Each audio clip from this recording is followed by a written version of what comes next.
Government enclaves, such as embassies, consulates, and military bases, are not resident in the host country where they are physically located. Thus, any transactions the enclaves have with residents of the host country or countries other than the home country are considered transactions with non residents and are therefore included in the balance of payments. By the same token, any transactions these enclaves have with their home country are between residents of the same country and thus out of scope of the balance of payments. For example, country A's embassy located in country B purchases food, electricity, and catering services from country B.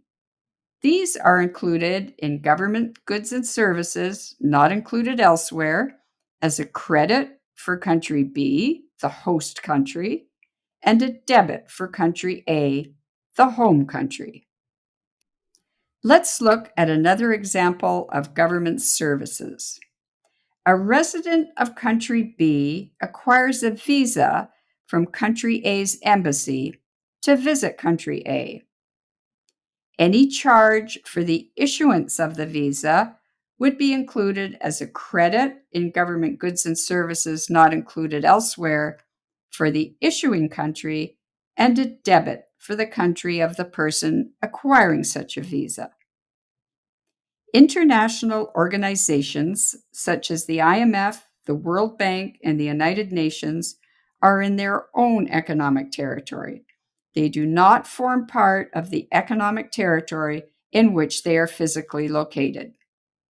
Any acquisition of goods and services by these international organizations are included in government goods and services not included elsewhere.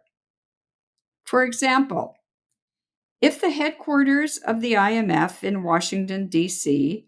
acquires office equipment, such as laptops, from a supplier in the United States, the transaction should be recorded as a credit in government goods and services not included elsewhere in the balance of payments of the United States.